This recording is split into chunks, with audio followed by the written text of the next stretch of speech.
দক্ষিণ আফ্রিকা এখন আর চোকার নয়। সেমিফাইনালে আফগানদের বিশাল ব্যবধানে হারিয়ে চোকার অপবাদ ঘুচিয়ে প্রথমবারের মতো কোনো বিশ্বকাপের ফাইনালে এডেন মার্করামের এই দল একেবারেই ভিন্ন, আলাদা, যেটা সংবাদ সম্মেলনে আফ্রিকান কোচ ওয়াল্টার বলে গেছেন বেশ কয়েকবার। কোচের কথা অবশেষে সত্য প্রমাণিত হলো। এডেন মার্করাম বাহিনী সবাইকে ভুল প্রমাণিত করে জায়গা করে নিল ফাইনালে।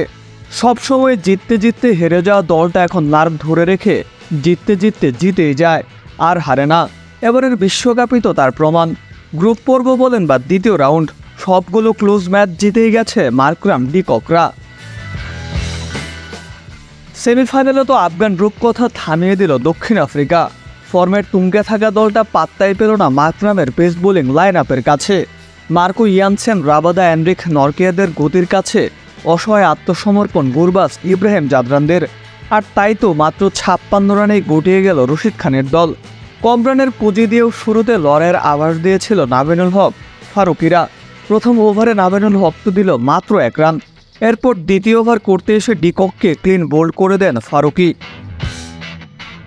দলীয় তৃতীয় ওভারে দক্ষিণ আফ্রিকান ক্যাপ্টেন এডেন মার্করাম উইকেটের পেছনে ক্যাচ দিয়েছিলেন ঠিকই, কিন্তু উইকেটের পেছনে থাকা গুরবাজ বুঝতেই পারেনি। রশিদ খান রিভিউ নিতে গিয়েও নেননি। পরবর্তীতে রিপ্লেতে দেখা গেছে বল ব্যাটে লেগেছিল। 3 ওভারে দক্ষিণ আফ্রিকা করতে পেরেছে মাত্র 6 রান। পরের 3 ওভারে অবশ্য নিয়েছে 28 রান। পাওয়ার প্লে শেষ করেছে 1 উইকেটে 34 রানে। দ্বিতীয় উইকেটে ক্যাপ্টেন এডেন মার্করাম ও রেজা হেন্ড্রিক্সের জুটিতে 9 উইকেটের বিশাল ব্যবধানে জয় প্রোটিয়াদের।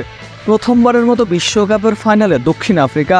প্রথম সবকিছুই স্পেশাল দক্ষিণ আফ্রিকার জন্য। তাই Faf du Plessis, AB de Villiers, Dale Steyn, Morkel, হাসি মামলারা যা কখনোই পারেনি সেটাই করে দেখালেন ডিকক, মার্করাম, রাবাদারা। মার্কো ইয়ানসেন, রাবাদা, নরকিয়াদের পেস ক্রুয়ের সাথে ব্যাট হাতে ডিকক, মার্করাম, ক্লাসেন, মিলাররা ফাইনালে ভারত হোক বা ইংল্যান্ড কাউকে যে বিন্দুমাত্র ছাড় দেবে না তা কিন্তু বলাই যায়। এই দলটা একটা শিরোপা ডিজার্ভ করে, এবার না হলে তো কখন। Mukaddes Hossain, daily cricket.